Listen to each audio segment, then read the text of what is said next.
Welcome to Hail Varsity Radio, the voice of Husker Nation. Insight, opinion, expertise, with the biggest and best names talking Nebraska across the state. Join the show on Twitter at Hail Varsity and at Schmidt_radio. Call in at 402-466-ESPN or 1-800-825-5865. Here's Chris Schmidt. Welcome to it. Great to be with you on a Monday. It's Hail Varsity Radio. We're presented by Currency. For all your equipment financing needs, go Currency. Chris Schmidt, Elijah Herbel, plenty to dive into. If you didn't get in on the Rutgers Nebraska reaction, open phones all hour for you as we look ahead to Purdue, a new name on the coaching carousel to spend some time on as well. Numbers to get in today on Hail Varsity Radio, 466-3776, 466-3776, 800-825-5865. Watch us if you so choose. Different ways to stream the show.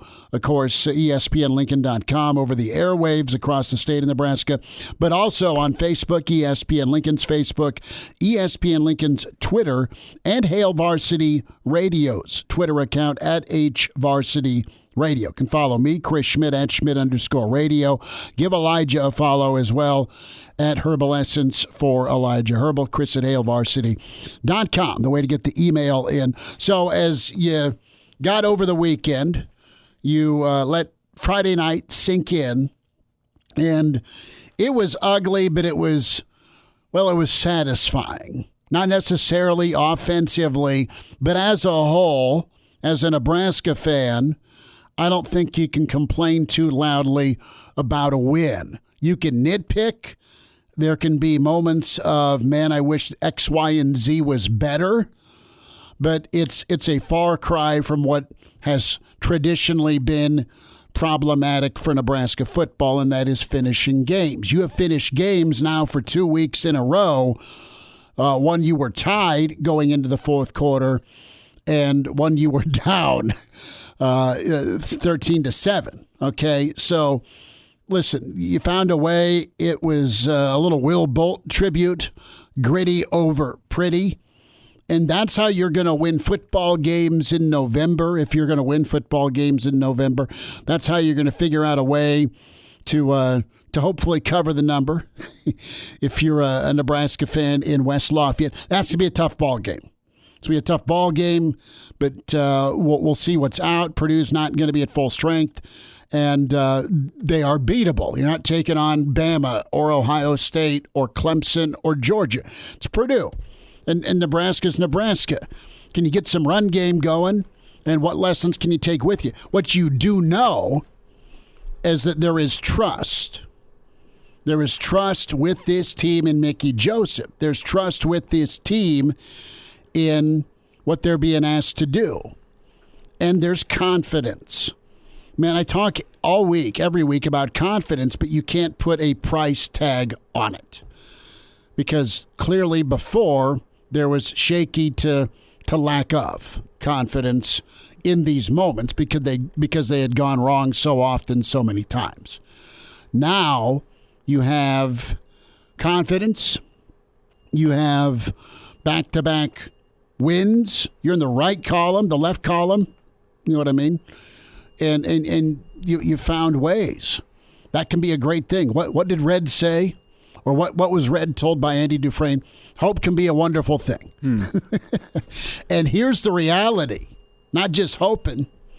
You're playing important football October 15th.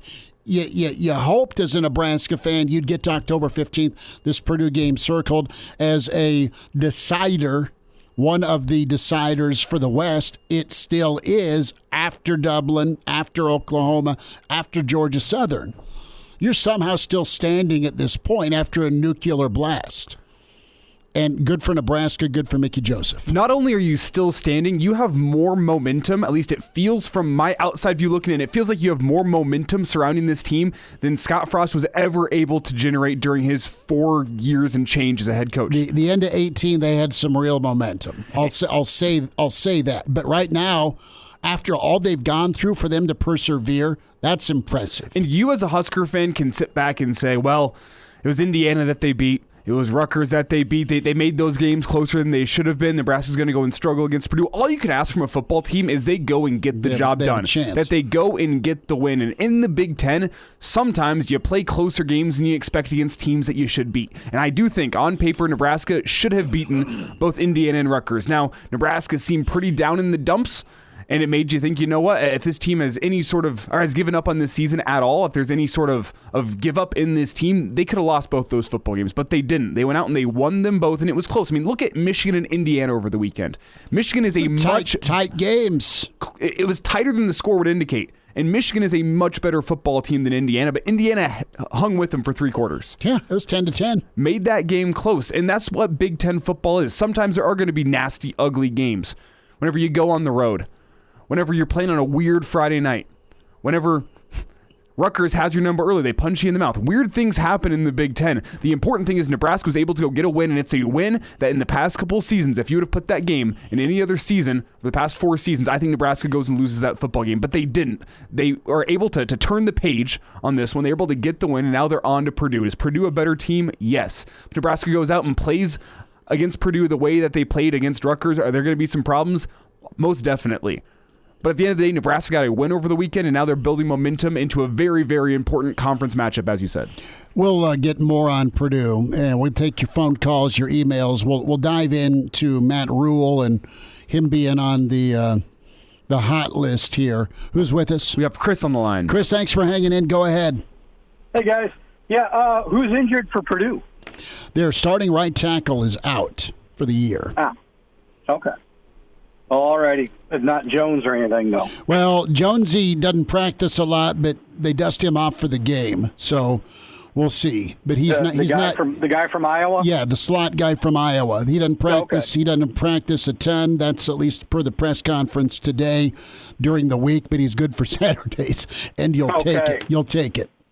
Yeah, I mean, I do think it's. I mean, it's much better to get a win against 2 of the worst teams in the conference and get a loss. That is true. But we have played the 3 worst teams in the conference, probably. Yeah, sure. I mean, and you're 2-1. State. Right. Yep. And that is very good. I mean, we don't want to talk about the teams we've lost to and what they've done since, because they're all grease fires. Well, maybe Nebraska's the leper of college football, and they infected them. Yeah, but no, that is fantastic, and I don't.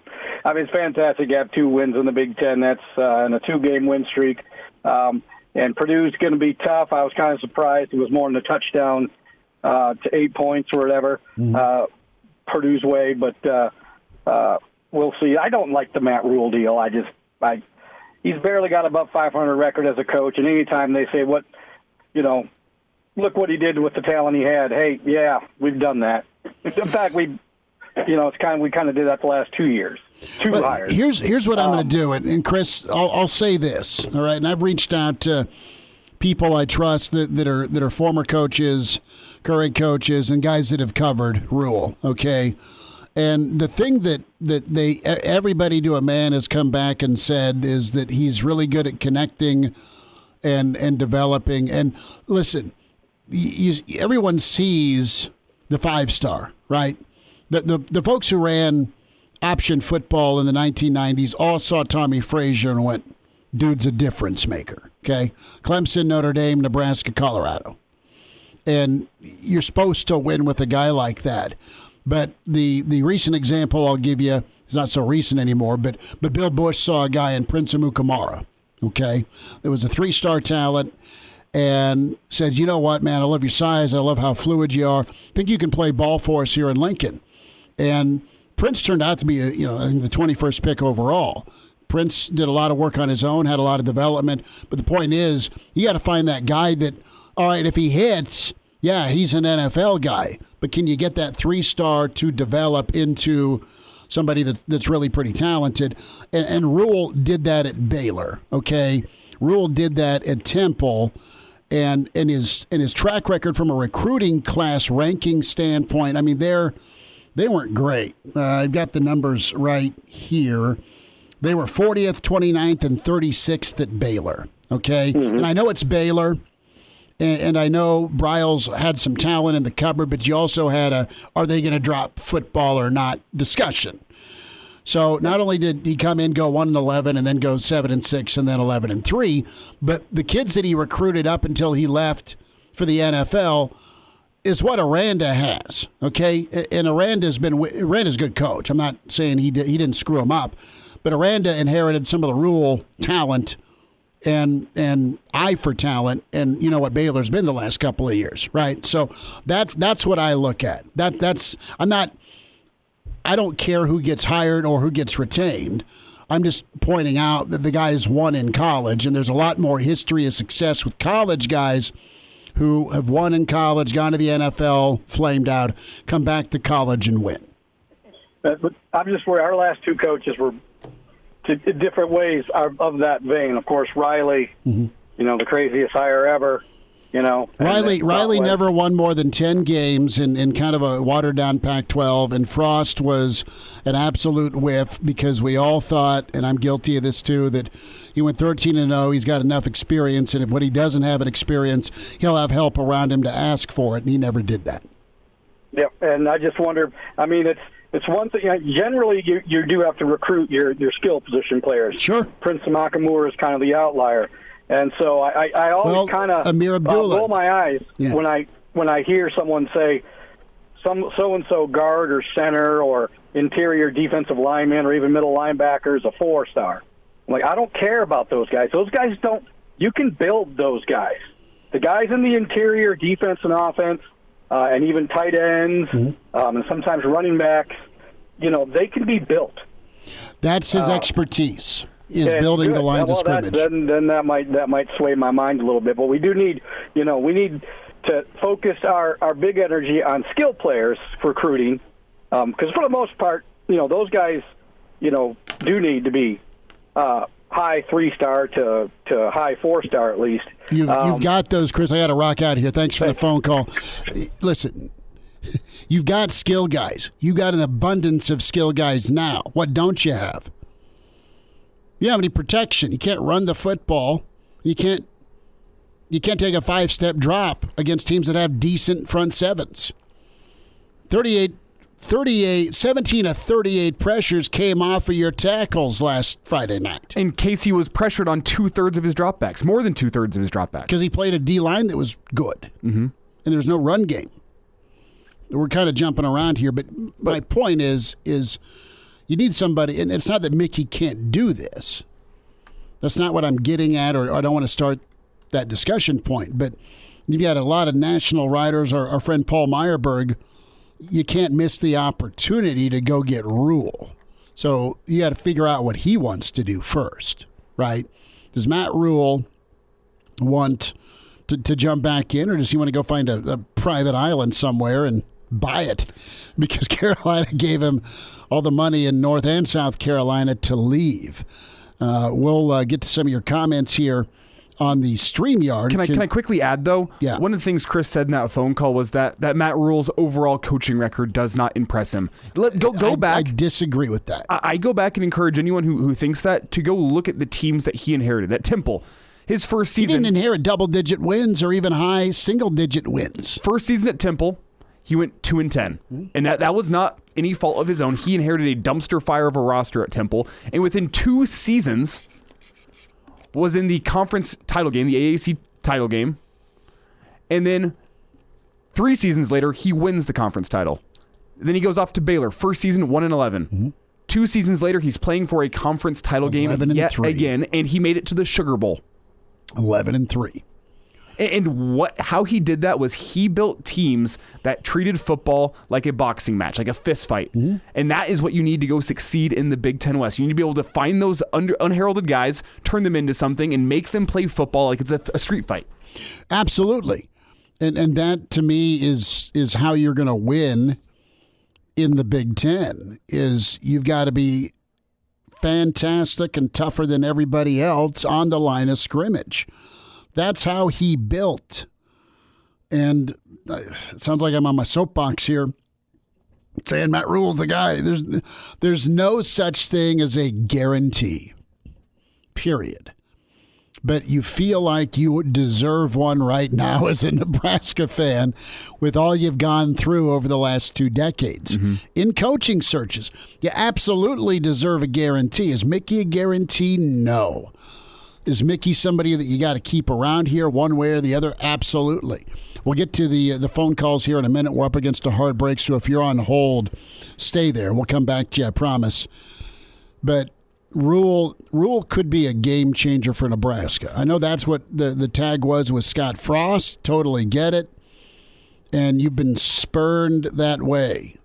But we'll detail a little bit more of Rhule. And he's a Penn State guy, played for Penn State, was a graduate assistant there for a year, or just I shouldn't say graduate assistant. He's a volunteer coach at Penn State. But he's been around. And he's gone outside of his comfort zone. The easiest thing for Matt Rhule would be to never leave the Northeast. New York City guy that finished his high school career at State College, then went to Penn State, was an academic guy, didn't really play much at Penn State, or wasn't a known dude, all right? But, hey, he has found his calling, and now he's on the market.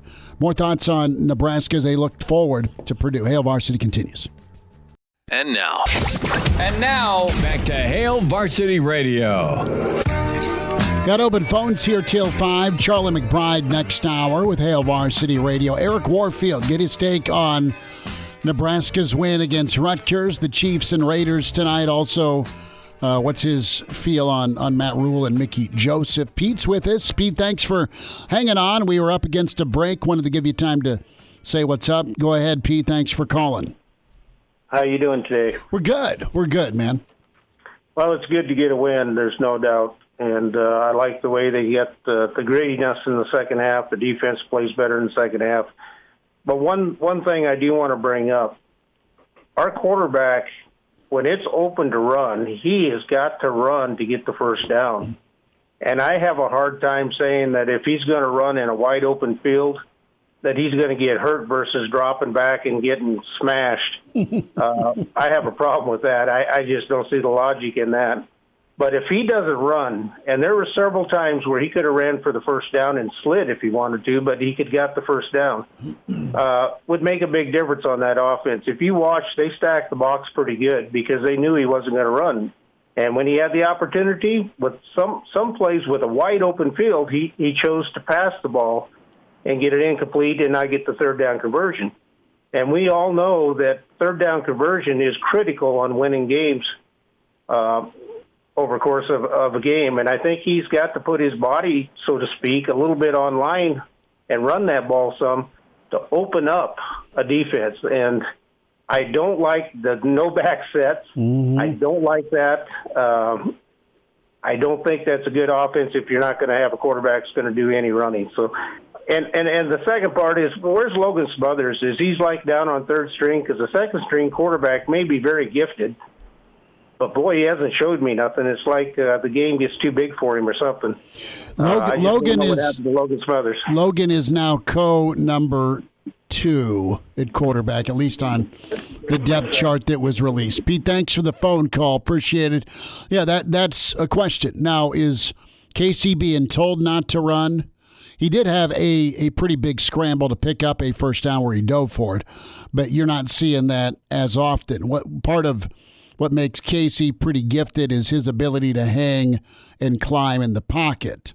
Now, sometimes he's holding the ball too long when he does actually have time to throw. No one's gotten open. So it's just been difficult for Nebraska offensively. They have made 1 or 2 plays in the passing game the last 2 weeks that have been the difference in the ball game. The sudden shot that Whipple called that they got for the 27-yarder was fantastic. The 71-yarder that puts you up by a touchdown in a tie ball game in the fourth quarter against Indiana. So that's how you're going to ride, is the big shot to a guy like Palmer from Casey. And that'll need to happen on Saturday against Purdue. But yeah, I don't have any problem with asking him to run the football more. That's not what he is. It's a matter of him. Do you want to risk him doing that? because he's going to get smoked either way. He can get smoked running the football, but to Pete's point, there's a lot of times where he's been treated like a piñata back with the football, and there's been little to zero protection. And if there's anything I've seen from Casey Thompson over the past 2 weeks, it's that toughness is not a concern with that kid. No, I don't. Not at all. That's not why they're not running the football. But how many coaches are you going to get injured? how many coaches have we talked to, though, Schmidt, over the past couple of years that say you need to tailor your game plan to the strengths of your players? And while Casey might be athletic, I don't think escaping the pocket and running is what he wants to do. It's not a strength of his. So let's not force a guy to do something that's not his strength because you think, oh, well, it's going to help your run game. I think that the much better option is to try to find some packages for a guy like Logan Smothers, 3rd and 1, 4th and 1. You can at least have that threat of a quarterback running the football where, you know what, whenever you're going to this read option look, defenses aren't respecting that Casey's going to take that ball around the edge and pick up 4 or 5 yards, slide down, get the first down. Defenses aren't respecting that right now. And if you want to get that respect, you need to have a package for your guy who does love running the football and Logan Smothers and let him come in on those short yardage downs and give that defense something to think about. I don't think you want to force a guy to do something that's not up his alley. It's not going to lead you to the best results in the football field. You win football games by letting your players do what they do best. And what Casey Thompson does best is throw the football. And if you want to bring in a running element from your quarterback, you let your guy on the roster who does do that well come in and handle those responsibilities. When Casey's ran it, it's been more of a surprise. Okay, the zone read to get in against Indiana. Mm-hmm. Most of Indiana and a lot of Memorial Stadium thought that was going to be a Grant carry. Casey kept it, got the lead back block from Grant, got into the end zone. The scramble wasn't designed. You've had 2 or 3 designed runs this year to my memory from Casey Thompson, but yeah, I would go to Smothers. So Nebraska has an opportunity. They're dogged by 11. The Bet on Sports board has Matt Rhule as the favorite right now for the Nebraska job. Artez Craig emails in or checks in on the StreamYard. What's the spread on Nebraska's game? Right now it started at 13.5. I saw it this morning at 11. We'll need a good running game for sure Saturday. How do we defend their stud receiver, Charlie Jones? I have no earthly idea. Double him, I guess, if he's in the slot. Put your best cover corner, and I don't know if Newsom's going to be available or not because of his groin. Reimer is listed at number 1 on the depth chart, but you could be without both those guys. Jeff says Indiana was better than people thought, and Jeff's like, hard pass for him on Matt Rhule. Mickey knows Nebraska football and fans. Mickey can recruit, but he can also teach the players. We have a lot in Mickey.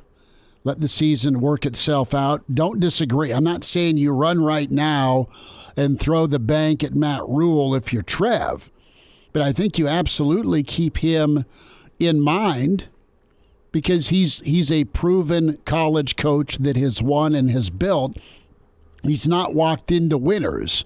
He's gone into places that weren't winning, had turmoil or weren't winning, and took his lumps with a 1 or 2 win season and then flipped it around by year 3 to win double digits. I mean, that sounds absolutely incredible. I think people are letting Matt Rhule's Carolina Panthers tenure influence their opinion as him as coach. No shot. People are acting like Matt Rhule's resume, at least what he's done in college, should not make him a top 3 candidate, if not the top candidate at Nebraska. Let's not act like NFL teams that, for the most part, aren't unwilling to go to college. They are. They're unwilling to go to college for the most part. You need a rock star college head coach to go get themselves an NFL opportunity. Look at the guys who have done it over the past decade or so. Saban, Urban, Spurrier, Pete Carroll, Chip Kelly, Pete Carroll, Lane Kiffin. Who else? Schiano. I mean, these are pretty much. I might leave Schiano off that list. No, but Schiano at the time he looked like a rock star, and these are the rock star coaches of college football over the past decade. NFL coaches, when they go get college guys, they go get college guys that they think the world of. And I think great coaches. The reason these guys don't ever succeed is because they're tyrants. You can't go into an NFL locker room and be a tyrant. You just can't. Pete Carroll's so mellow. He's super competitive, but he's mellow, right? The guys that we just listed off, Spurrier, the old ball coach, they're tyrants. It's about them, their ego, their control, and I don't think Rhule's any different with how he wants things done. You go into that situation with that quarterback set up? I mean, you missed on Dwight Schrute, right? You traded him, or you traded for him from New York. Mm-hmm. And then you go get Baker. Thanks. And now they're going to fire sale the whole place, right? McCaffrey's going to go to Buffalo. It's a mess. It's a nightmare. They shouldn't have ever got rid of Rivera, okay? So that's Carolina's fault to go get the hot young college coach. Not so young anymore, 47, but young enough.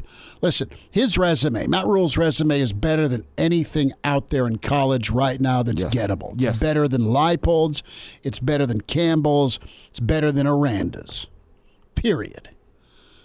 And you can't argue that. And I don't care if you did it in the AAC. I don't care if you did it in the Big 12. You did it in the Big 12, for God's sake. Going 11-1, no matter what conference you're in, is damn impressive. And to do it with two schools that were down in the dumps, I'm talking 1 or 2 wins in that first season Matt Rhule's around, and to do it in 2 years, get these teams to 11 wins, is a remarkable job. To do it twice. To do it once, you can say, okay, maybe it's flash in the pan. He went and did it twice. He gets it. He's a great coach, and I think, as I said, based on resume, probably the top candidate that could be available to Nebraska this coaching cycle. Now, a lot can happen between now and November. I get that. Who knows if Matt Rhule even wants to come back into coaching. He's got a lot of money that the Panthers are going to be paying him over the next couple seasons. We don't know. But based on resume alone, Matt Rhule should be a top 3 guy, if not the top guy. And I don't think that point is contestable. No. If you're thinking that Matt Rhule is not a superstar, I'm talking move the needle, incredible hire, I think you're just letting yourself be influenced by his tenure in Carolina, because he has been a rock star everywhere he's gone in college football. What's your vibe on Rhule as a Nebraska fan right now? Say Mickey does a good job, but there's an opportunity to get a proven head coach. Are you willing to go that route? Here's the other part of it. You know, what's the meter mover like for you as a Nebraska fan? As Rhule can chime in at 466-3776. I think you go get him if you can get him. Georgia Tech's open. Auburn's going to be open. What's the reality right now of attainability?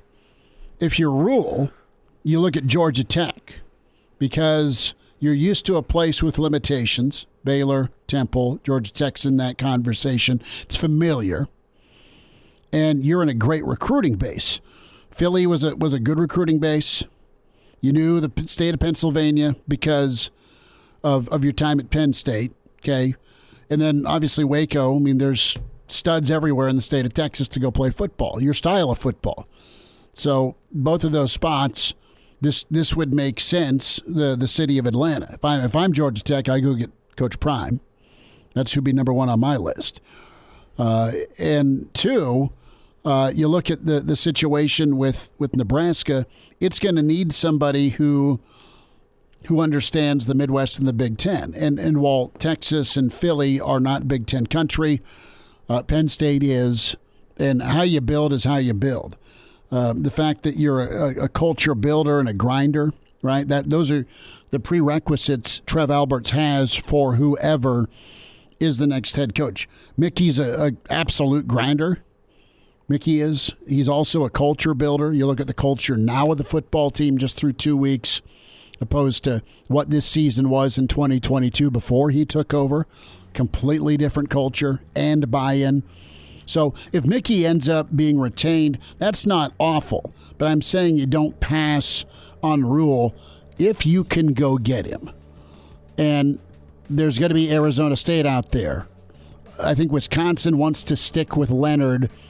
But, you know, if you're Wisconsin and Nebraska, you should both go for Rhule. We'll take more of your calls coming up here on Hail Varsity. Chime in 402-466-ESPN or email the show, Chris@HailVarsity.com. Just try me. Back to Hail Varsity Radio.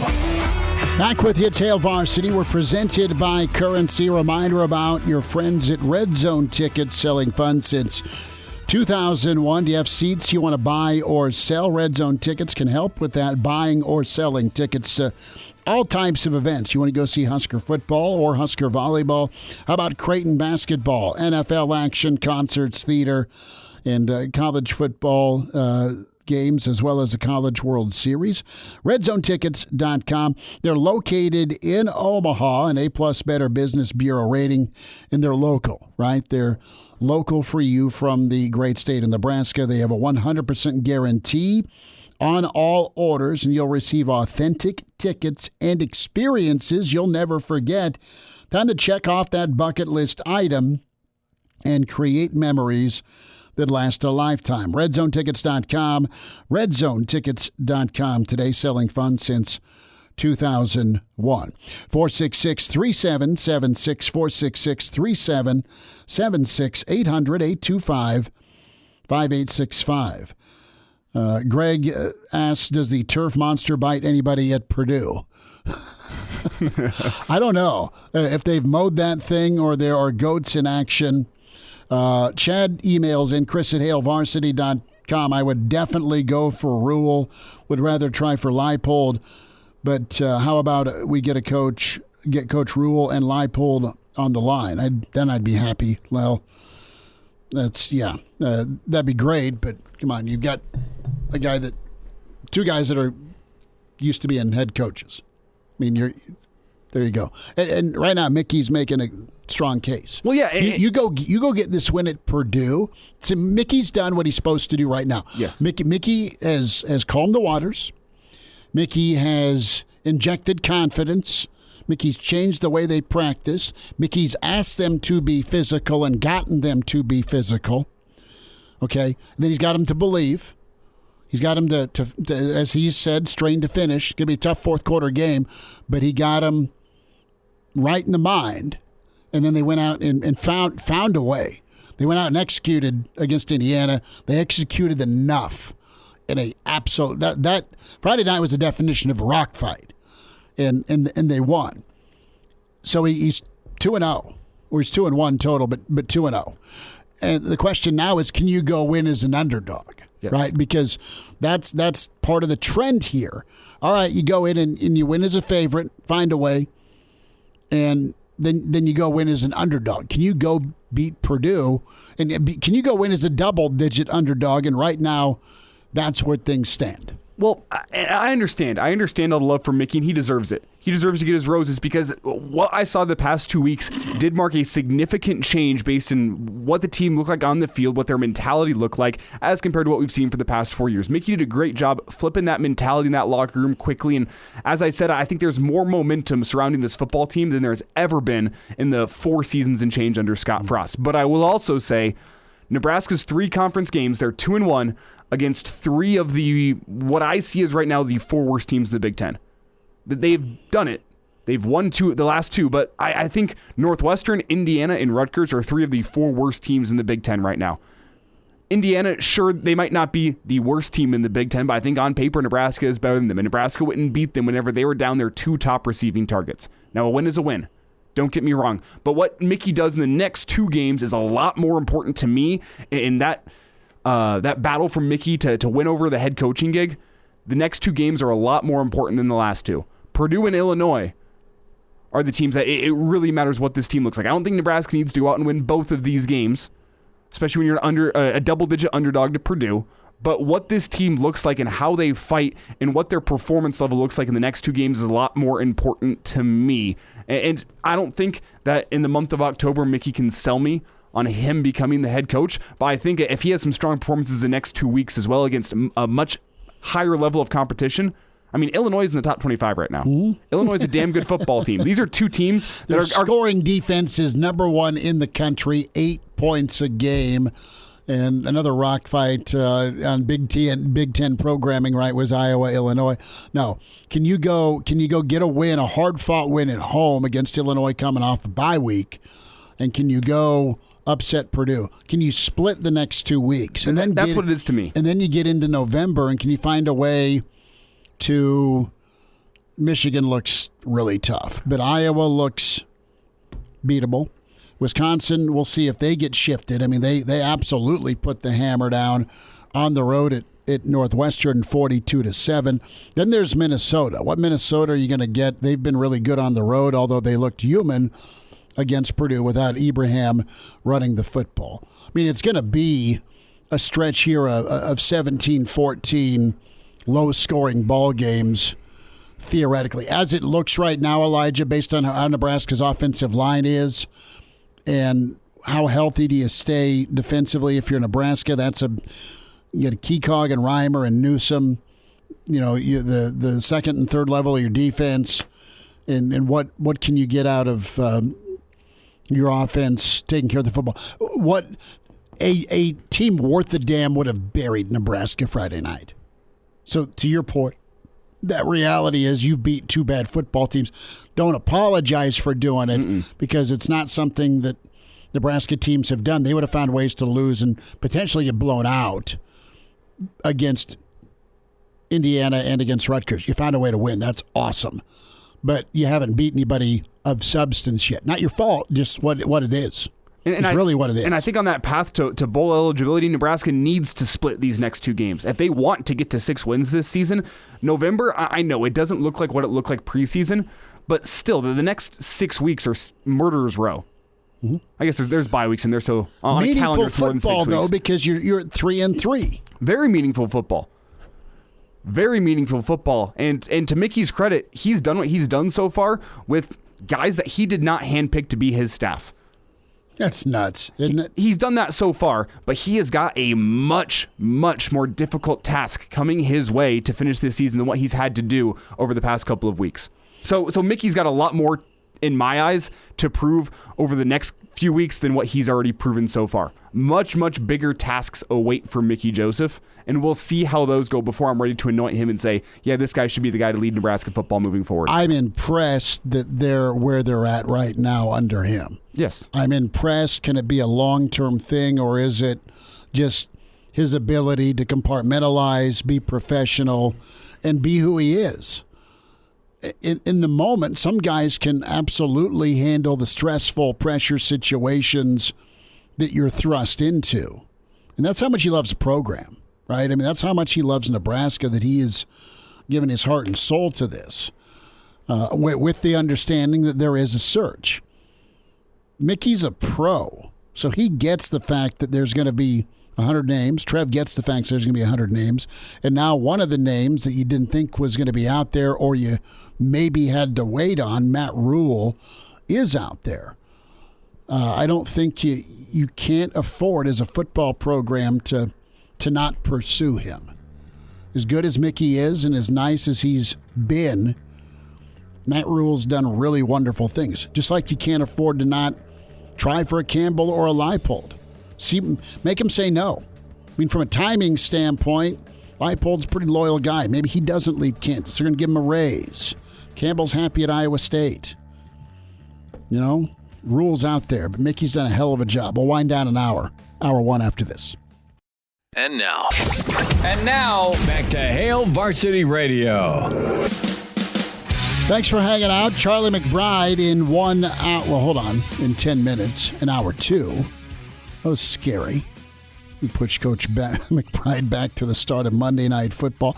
Coach McBride in 10 minutes. Eric Warfield also with us. His take on Nebraska, Coach Rhule, and Mickey. The job Mickey's done. Reminder to get buckled up. Using your seatbelt saves lives and prevents injuries only if properly worn. Buckle up. This message from the Nebraska Department of Highway Safety Office. Hail Varsity Radio is presented by Currency. For all your equipment financing needs, go Currency. Right now, there's just this sour, and again, vocal minority probably on social media and some of our feedback, but there's just not an excitement for Matt Rhule that he's out there. Because, and that's fair, you're in the moment right now. I think a lot of you are, see how Mickey does. And that's totally a fair take. Be patient. Maybe you got what you need right here. One guy that was not impressed with Nebraska was Dan Patrick.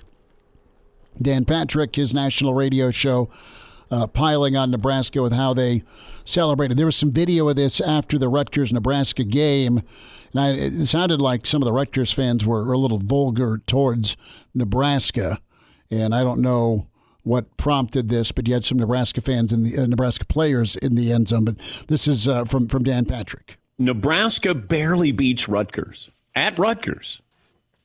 and they start celebrating in the end zone.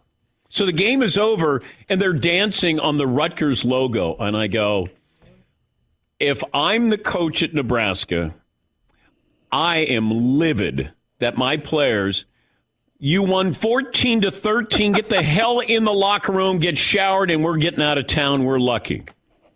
It was embarrassing. And they stayed out there, and they're dancing and doing the, whatever. Get hit the gritty after barely getting by Rutgers. I go, who is there a coach? Does anybody have any authority here to grab those kids and say, let's go? Tommy Frazier somewhere going, this is not the Nebraska I know. Horrible. It was embarrassing. And to dance on the hallowed ground that is Rutgers football field, as a historian of the college football, bothers me. Yes. Not on my watch. Yes. But I'm watching them. I go, where's the coach? Yeah, you won a game. I'd say act like you've been there, but you haven't, in fairness to them. But I was going, oh, my God, get them off the damn field. You guys are embarrassing yourself. Wow. Someone urinated in old DP's Cheerios. What prompted it? Interested to know. Well, I've heard, I had a friend, Sam, boots on the ground at Rutgers. He was there. Said those Rutgers fans were pretty nasty. So this was maybe Nebraska's response? Yeah, he sat down next to... Because the full story, it doesn't Nebraska doesn't seem to me to like the team to go Colorado Buffaloes and stomp on your logo. Just doesn't seem like Mickey'd allow that. Sounds like Rutgers fans are pretty nasty. Where my friend said he sat down and first thing he heard from the Rutgers fans next to him was, "Oh, you're from Nebraska? What's it like kissing your cousin?" What? They didn't want any animal foreplay smack? Huh? They went straight for the... Did you take your cousin to prom bomb? Is that where they went? Yeah, it's like, at least get some creativity if you're going to be nasty. Like, he said it didn't get better the rest of the game, sit next to those people, but... And that's a small sample size. Did your friend respond and say how many people live in your apartment with you? No, he didn't. You should have. What year was your uncle made in the mafia? I mean, we can throw it back. Is your family connected? Not very nice. Coach McBride, all about defense. Get his thoughts on Nebraska's win. Hour 2 on the way with Hail Varsity. Welcome to Hail Varsity Radio, the voice of Husker Nation. Insight, opinion, expertise, with the biggest and best names talking Nebraska across the state. Join the show on Twitter at Hail Varsity and at Schmidt_radio. Call in at 402-466-ESPN or 1-800-825-5865. Here's Chris Schmidt. Back with you, it's Hour 2. It's Hail Varsity Radio. We are presented by Currency. For all your equipment financing needs, go Currency. Good chat in the first hour. Thanks for the input. We've talked a lot of Matt Rhule, the job Mickey Joseph continues to do. And it's another Monday. We talk about a win. Mr. Blackshirt himself with us, Charlie McBride. A Monday with Charlie. Coach, how'd you handle Friday night? Was it a white knuckler for you, or did you feel good all along? You knew it all along Nebraska'd be okay. Well, the way we were playing, how we were doing, we're starting to learn to come from behind after all the years we've gotten hammered.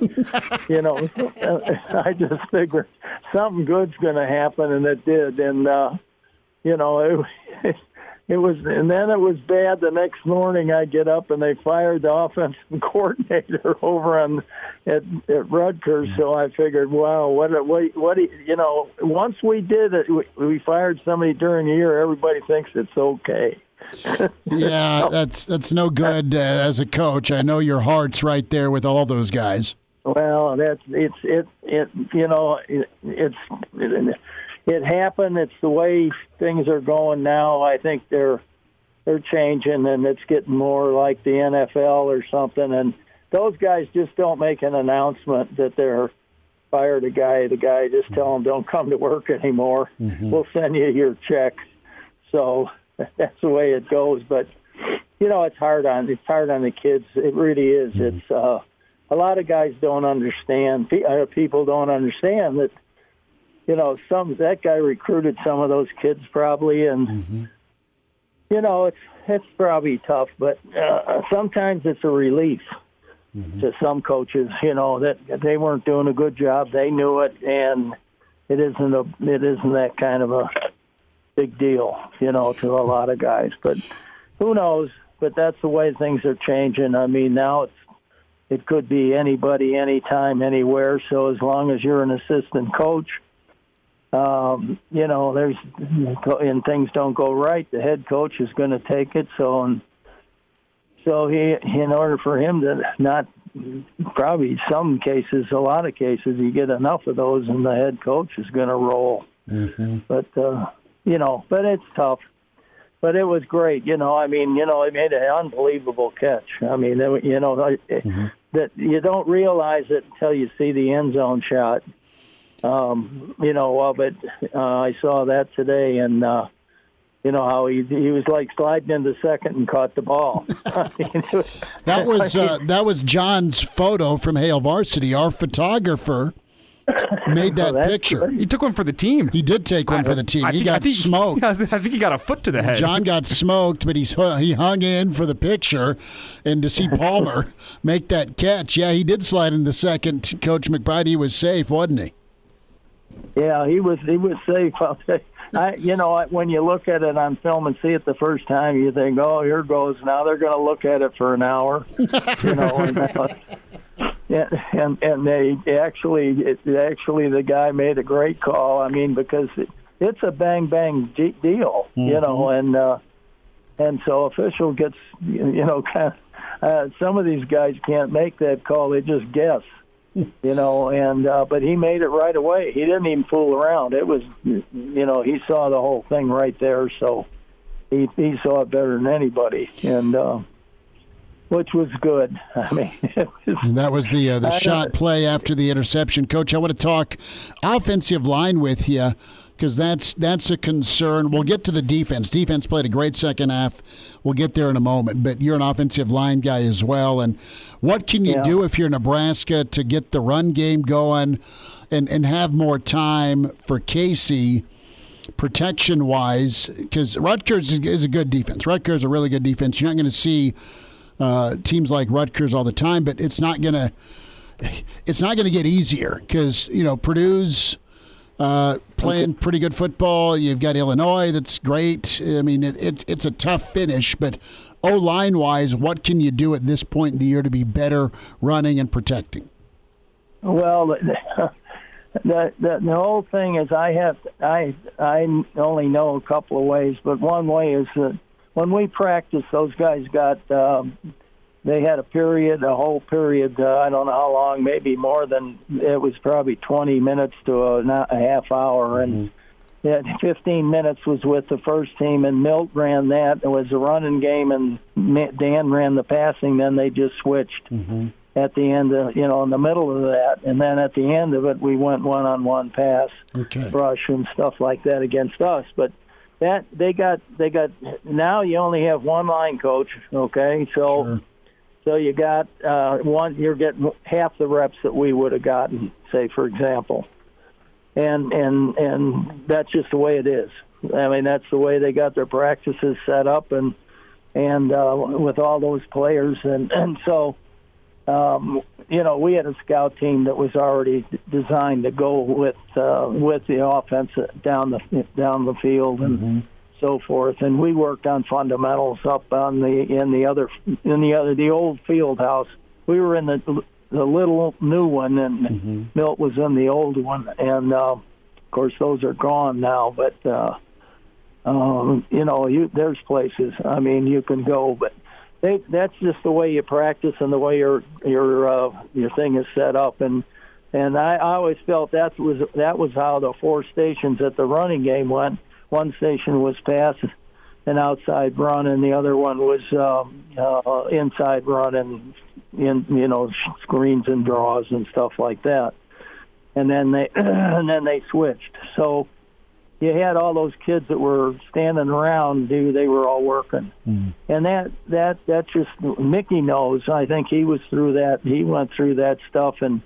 You have to.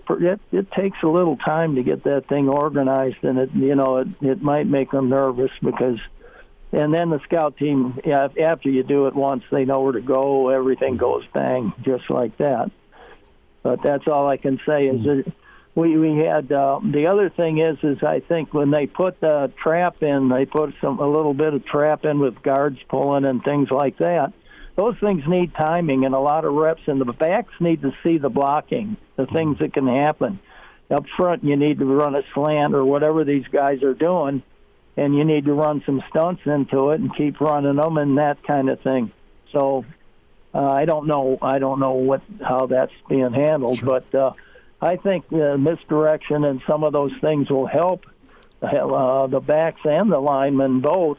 Because those linemen start getting antsy when they don't get to work on it in practice, and you have a counterplay type of thing where you're faking one way and coming another, and sometimes you're handing it off, sometimes you're not.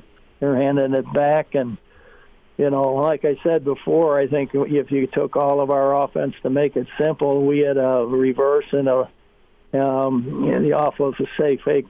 Every play had some kind of a reverse off of it or a pass off of it, and some of them had all three.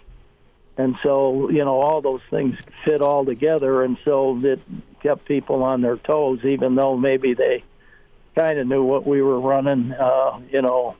Sometimes we majored in power game, off-tackle stuff, and sometimes we majored in off-tackle and traps, and sometimes we majored in play-action passes and that went with it. And usually that's what Tom, we usually led the league in touchdown passes, though, I think a lot, if you look back.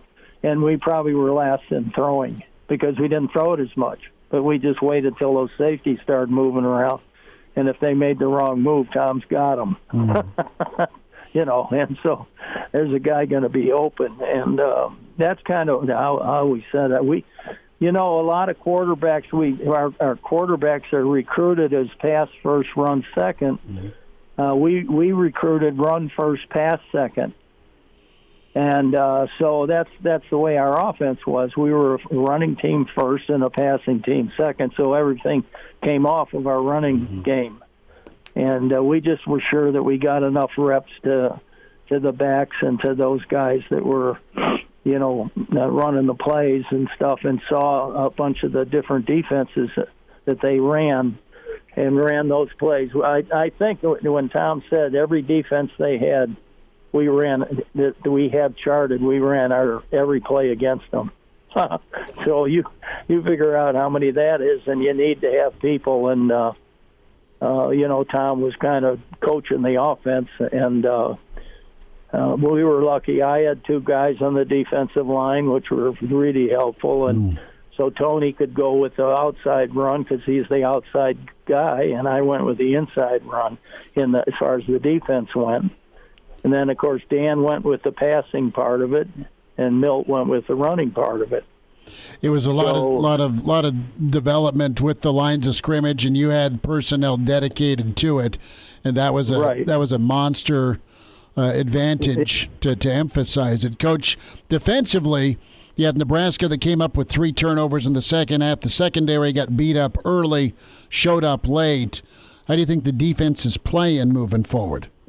Well, I think the thing is probably, sometimes a little more pressure is probably, sometimes you just need to do it to get to help out those guys, and like I said, you live by the sword, you die by the sword, so some bad things can happen.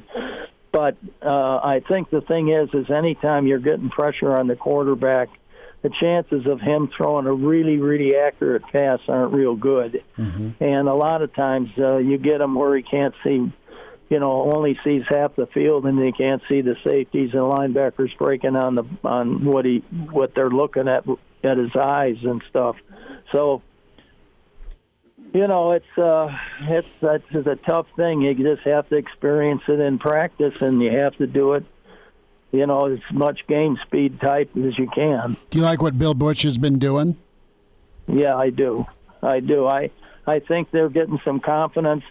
I think a lot of it can just be conversation, just talking to the players and things like that. Now they're changing a few things. There is a little more pressure, which is good. And then the thing is we probably I hope they're working on some inline stunts and things, to take away some of that cutback stuff and that kind of thing. I think you got some outside backers that'll really rip inside, and that hurts sometimes, and it really screws up the running game a lot because you got your tackle looping outside, and sometimes you can get, if you're a 4-man rushing team, or a 3, you can put your best rushers in the game, and you can even make a special team for certain blitzes. Mm-hmm. I just told the guys, if I didn't see the skin peeling off their eyeballs, they're not going to be playing. So just run. You got to really, when you run a blitz, you're running one. I mean, it's not, and you can't go feeling your way around. You run over anything that's in your way. You just have to take it on. And Coach, got about 90 seconds here. What do you think of the Purdue matchup? Well, Purdue's going to be tough because I think maybe this might be. He missed a game, but he may be one of the most accurate throwers in the conference, and he's got some good receivers, and so that's always going to be tough. But I don't know. They've had some trouble with their running backs a little in injury-wise. I don't know how that stacks up, but they'll be a very tough team, and they're one of those teams that are getting better every week, and. So it'll be tough down there. We'll have to really play well, but I think that we have the guys that can do it. If we have a good day and people follow through and finish their blocks and things like that, we'll be okay. Coach, really fast here before we get you out, about 30 seconds left. Did you see the video of the Husker fans celebrating on the field? Dan Patrick had some thoughts on it this morning. Sounds like some Husker players and some Rutgers fans were yelling some things at each other post-game, and Huskers were dancing on the field. Did you see that? And I want to get your reaction to it. Well, I think, the thing is we need to settle all the guys in all the teams, settle them down a little bit. We're getting a little carried away with the NFL stuff and guys doing some, they don't, there's no need for that. And, it's not part of the game, and it slows it up. And I'm surprised there haven't been more penalties either way with the officials, because there's been some talking going on, and a couple times I've seen officials start to grab the flag, but he got them split up, or after they got made a touchdown or something, they were all jumping around, and I think on the sideline, okay. But, on the field, forget it. Well, there's no offensive pass interference to call after the game, so they kept the flag in their pocket. Coach, and go ahead. That's what those guys want to do, though, if they can help it. No, I know. It slows the game down. We will check in with you Monday, Coach, and we'll see how Nebraska does against Purdue. Thanks so much for spending time with us today. Okay, thanks for having me. Go Big Red. Here we go. Bye now. There he is, Mr. Blackshirt, Charlie McBride, with us on Monday with Charlie. We'll hear from Eric Warfield. Coming up, get a preview of the Chiefs Raiders. But what's Warfield think of Nebraska and Mickey, the job that's going on? Hail Varsity continues, presented by Currency. And now, back to Hail Varsity Radio.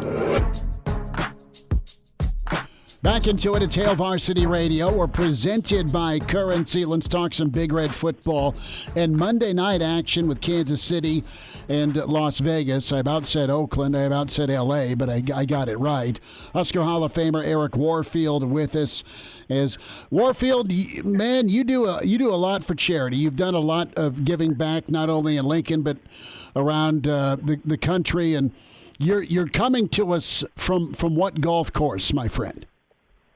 We're at Cowboys out here in Grapevine, Texas, for water polo, raising money for the kids that play water polo.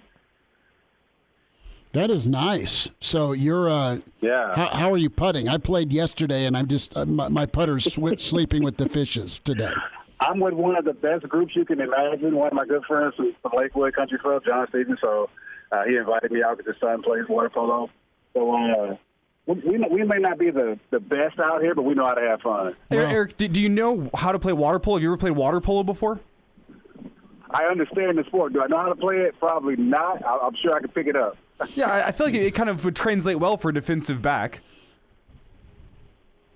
Yeah, I mean it has to be a hard workout, just the water play at itself, and trying to tread water and do all those maneuvers of throwing a ball into a net and dodging people. So heck of a workout. Well, they'd pretty much drown you, dude. I mean, because it's the deep end of the pool. You're sitting there and some guy named Chips on your head trying to hold you under. I mean, it looks pretty intense. It's not quite NFL Sunday, but it's pretty impressive. You make it sound like it's Secret Service training. Yeah, no kidding. Eric Warfield's with us.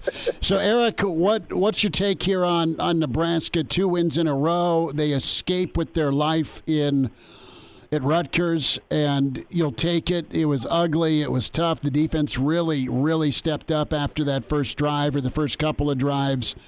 And, hey, they're playing meaningful football this time of year. Who would have thought it after Dublin? You know what? The last 2 games, I even kind of sent out a tweet ahead of time, and it was basically saying how, depressing it is to watch Nebraska football, which it has been over the years. And after that tweet went out, they kind of stepped it up and ended up pulling the game out. And the kind of the same for this last game against Rutgers. We started out crappy, and all of a sudden we find a way to pull it out, which I love. Is it what we're accustomed to? No. Is it going to take time to get to what we're accustomed to? Yes. I do think there's a guy out there that can lead this team in the right direction. Who is that guy? I don't know. I like what Mickey's doing so far with the guys. Is he the guy? I can't say that. I hate to have another Scott Frost situation where a guy's looking good and got the team playing and got the city, the state excited again, and all of a sudden he's hired to a big contract, and we get the same, the same things we've had over the years. But I have my fingers crossed for Mickey and hope that he continues to win these games and to get these kids to play hard. But I'm enjoying it. That's all I can do right now. Is it, it's an emotional roller coaster to watch the up and downs of what we display. But we've been pulling out wins. Eric, what's it like for you to watch a game and ride that roller coaster, man? Has it been painful? Are you numb to it, or do you have kind of new excitement with Mickey? I can never be numb to it because that end is in my blood. Like it affects me each and every game because I watch, and I watch with the hopes of they're not going to be like us, so I can I quit hoping that like most of the fans there are like, oh, we need to get back to the 90s. We need to get back to what Coach Osborne did.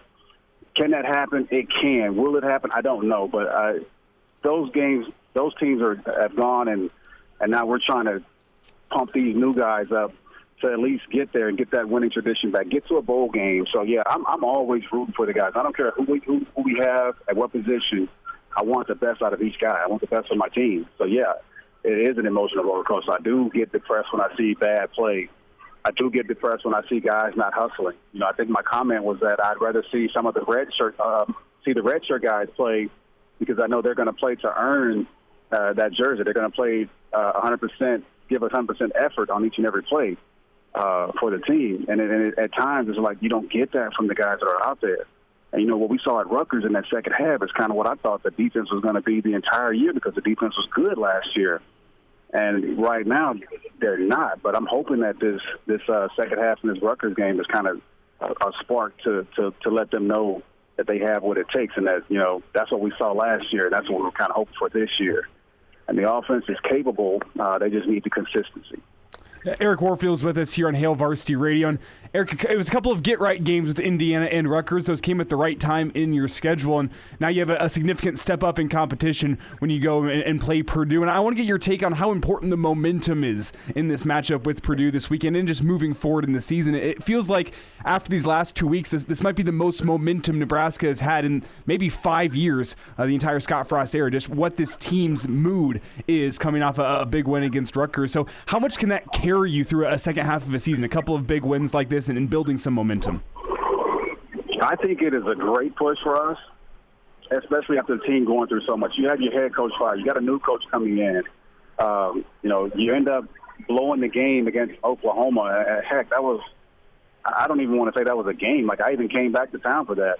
That was kind of an embarrassment for the entire team to witness that happen. And so to see what they did out there, I think they – kind of understand what they have as a unit if they play for each other and give 100% effort. And these games have been coming in the second half where they've been showing that pride, but we just need early play from the start to keep them going.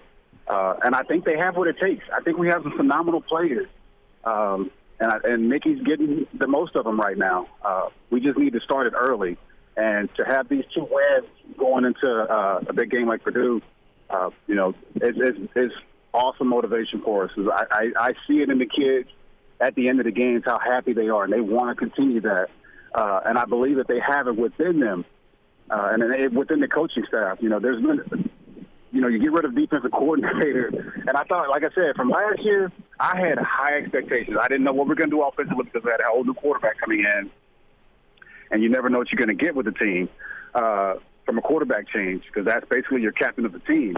But I was just riding on what the defense showed in a performance last year, and all of a sudden they just let you down and they don't show any signs of what they were. But after these last 2 games, especially with the Rutgers game, those guys have stepped it up, and I think they can maintain and hold up going into the Purdue game, especially to come out with the win there at Rutgers. Eric Warfield, a few minutes with us, Hail Varsity Radio. Eric's at a charity golf outing down in Grapevine, Texas, so he's given us a few minutes. Do you need to do a timeout and tee off, or are you good? The guys is here twice, so I'm good. So we made you miss your turn. Did we help or hurt the team? It's not that big of a deal. It's more so the money that comes out of our pocket that goes towards the kids. So it's sure. It's not about us out there trying to win it. I'm just making, we win it, we win it. I'm just making sure. You can follow Eric on Twitter at EAWarfield44. So with this Nebraska team, talk to me a little bit about accountability. Because after Oklahoma, Mickey went up to the mic, said this is on me. And you've seen more accountability. The last 2 games, it's translated into wins. Eric, what was the accountability like for you as a player when you were at Nebraska, and then how big is that for 18 to 22-year-olds now from their head coach, position coach, peers, that topic of accountability? So it's a culture thing, and when I got to UNL, most guys coming out of high school, we think that because we're the best team, we're the best player on our team in high school, and all of a sudden, you got all these colleges and coaches telling you how good you are, but then when you get thrown in the fire, and basically not even thrown in the fire, when you walk on the campus and you see the kind of guys that you're playing with, the size and the speed, you know that you have to step up and to keep up with what they're doing, but also to have the leadership that we had from our guys. Like I had Mike Minter and Tony Veland, Tyrone Williams, that were great leaders, but also great players. So I knew whatever they did, it had to trickle down to what us younger guys had to do, because they not only talked it, they went out and walked it on the field. And so right now we don't have, to me, I haven't seen that type of guy since Ndamukong Suh. Levante was one of those that was a great player, but he wasn't a vocal guy. He wasn't a talker. But to have those guys that go out and talk the talk and walk the walk, yeah, those are the guys that you look forward to that can keep you motivated to be that same type of player. And right now we don't really have that. We have guys that, a ball is thrown and is over his head, and we jump up like we made a play. No, it's just a badly thrown ball. So you can't sit there and take the credit for that. You get one tackle and you got all these, moves that you want to start dancing and do whatever else. No, that's not it.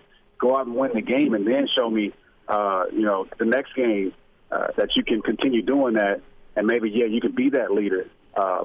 But that's just a part of the culture of football nowadays also. But it's just, for what I came through, you had guys that, when they did something and if they celebrated, if they threw up the bones, they threw it up for a reason, and we knew we were going to win that game. And so, now it's like you got to have guys that get excited and show certain types of excitement, but yet they don't back it up. And so that accountability to me goes a long way, because I know I can count on that guy, and I know he's going to give me 100% effort from the start of the game to the end of the game. Few minutes here, Eric Warfield with us here on Hail Varsity Radio. We're presented by Currency. A few more minutes with Eric here on the other side. An extended sit-down with him. We'll get his take on Monday Night Football, Chiefs, Raiders, and also the job Mickey's doing.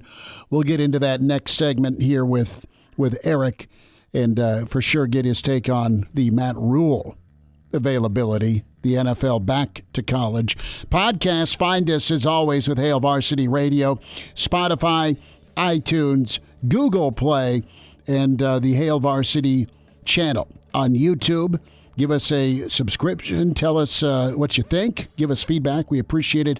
More with Eric Warfield on the way with Hail Varsity, presented by Currency. And now, back to Hail Varsity Radio. Eric Warfield with us here on Hail Varsity Radio. Eric, Matt Rhule is on the market. Didn't go well in Carolina. He's going to get just shy of $850,000 a month to not have to coach Carolina for the next 48 months. So that's a win for him. But he has built. Definite win. He is built at Temple and at Baylor. What's your take on Rhule? And also, what do you think Mickey's got to do to keep the job? What's a number for you? Win total.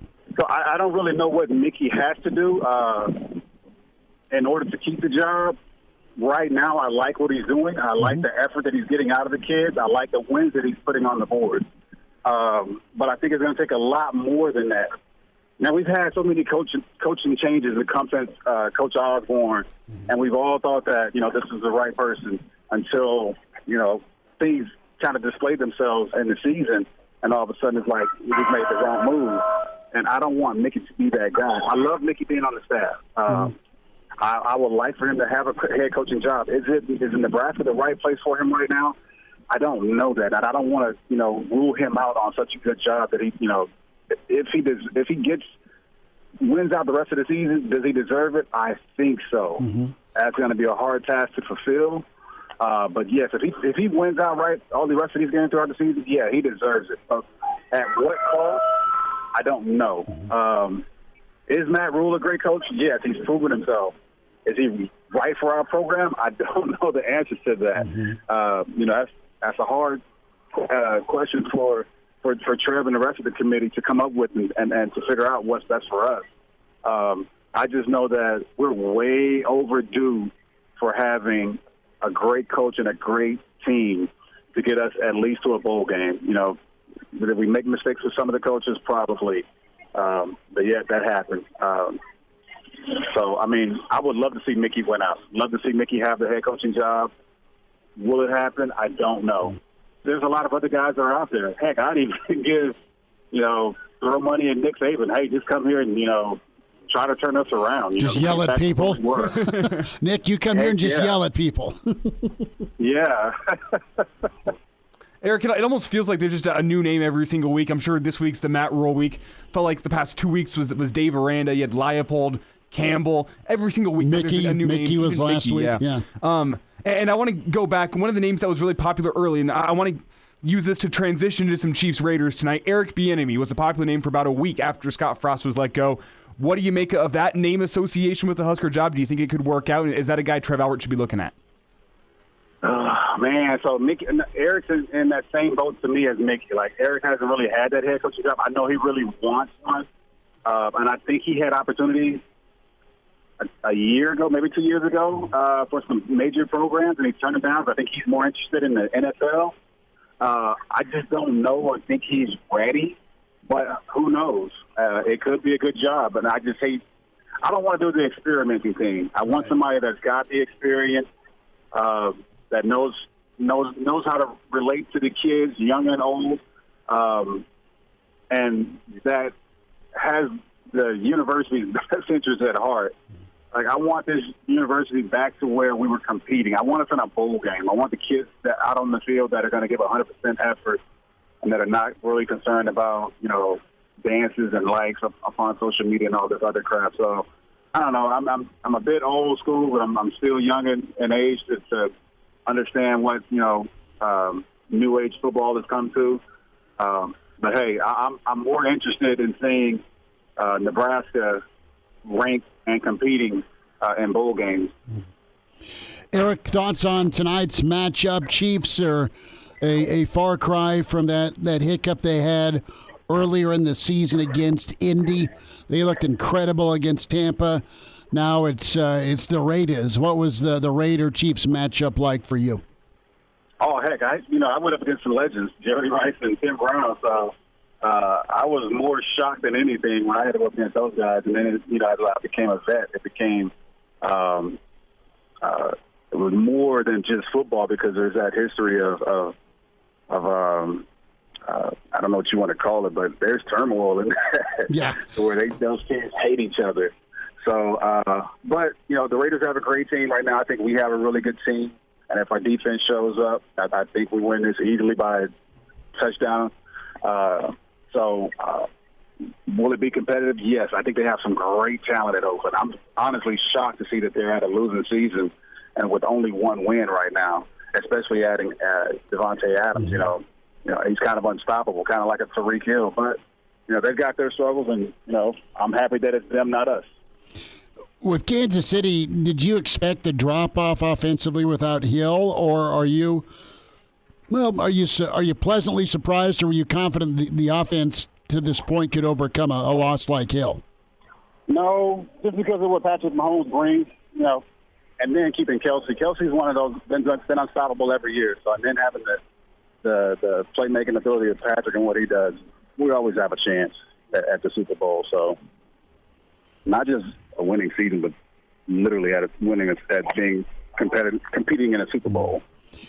Eric Warfield, he's doing a charity golf outing. I think he's missed probably half the back nine talking to us. Bless his heart. I'm about to swing now. Well, can we put her on speaker? Let us listen to that drive. Yeah, put it on speaker. we can do some play-by-play back here in the state of Nebraska. He's in Grapevine, Texas. Teeing up right now. He's teeing up right now. The iPhone's on speaker. You guys are right by the tee. Okay. The crowd eagerly awaits a shot. Yeah, I don't take long, so don't worry. Ball's in the ground.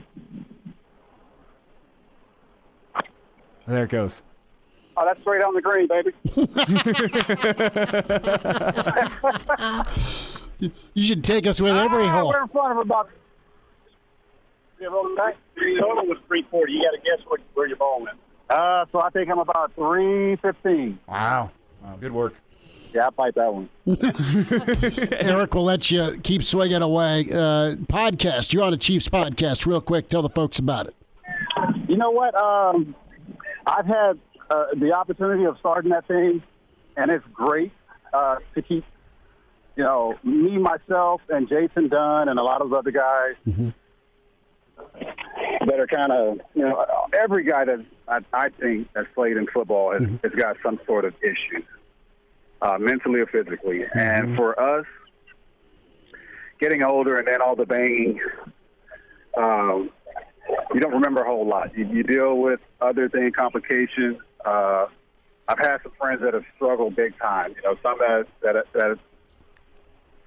think they're seeing things and hearing things. So the podcast has provided an avenue to where those guys can feel like they're back a part of something, remember, go back in time to remember some of their highlights, and, big games. And so it's been great. I haven't been a part of it in the last few weeks because I've been busy with a lot of things, but I love it. You hate to see some of these guys that do struggle, but when they get on the podcast and the response that we get after the phone calls, it's tremendous. Like, man, I'm glad you guys called me because I've been pinned up in my house for so long, hadn't really talked to anybody, hadn't seen anybody, and it's good to relive some of those memories and catch up with you guys. So it's been a great deal for us. Well, that is great. Find and follow Eric on Twitter at EA Warfield 44. Eric, great to spend time with you, bud. Thanks for a few minutes today. Oh, I appreciate you guys, man. Anytime. Miss us? Come here, brother. Give me a hug. Bring it in for the real thing. We're on call for you. Catch the podcast at HailVarsity.com, the ESPN Lincoln app, or download them on iTunes. Saddle up, partner. Back to Hail Varsity Radio. One final time on a Monday. Big thanks to your input, your emails, your contributions on the StreamYard, ESPN Lincoln, and Hail Varsity Twitter is where you can watch our show, Chris Schmidt, Elijah Herbel. Emails, as always, Chris at HailVarsity.com, and phone calls. Tomorrow on the show, a Purdue insider, longtime veteran of the Big Ten, and Purdue football, Tom Dienhart, going to be with us. So Tom will join us. We'll spend time with Mitch Sherman. Maybe we'll have a Husker pop on with us as well. Press conference Tuesday, so we'll hear from Mickey Joseph and a few select players. Good stuff from Charlie McBride and Eric Warfield this second hour. Get the podcast, Spotify, iTunes, Google Play, and give us a review, good, bad, or ugly. We'll take the feedback, and the YouTube channel with Hail Varsity. Here's a fair question when it comes to the Matt Rhule discussion. And listen, you have a lot of national pundits. That's Paul Meyerberg. That's Bruce Feldman, both guys we both really like and respect, had a chance to talk to in the past. They like Rhule. They think he's the fit for Nebraska. Now, the other side of that coin is a little bit of what Frosty did at Central Florida, right? Was it too quick?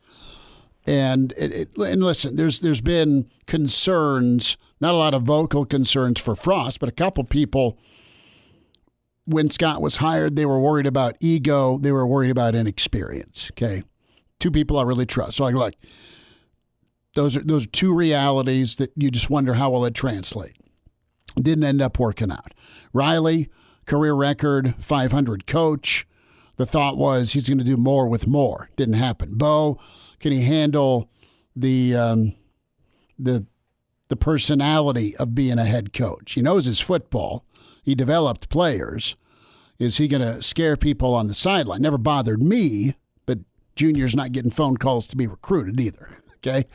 So there's always some sort of, but here's the other side of the coin. With Rhule, and it's a fair point, was Temple a place that just had talent that had bad coaching in a league that was yet to explode, right? And you've seen coaches from the AAC not perform when they've got better jobs. Rhule's the exception because he went from Temple to Baylor and then eventually did really well. Now his record against top 25 teams is over. He hasn't beat top 25 teams in any of his stops. So that there's the big game question mark. And this was brought up in email to me. So fair question, but from a build standpoint, it looks really good. It looks really good. So it is what Leipold's doing in Kansas. Matt Campbell's having a tough year, but they've been in every ball game.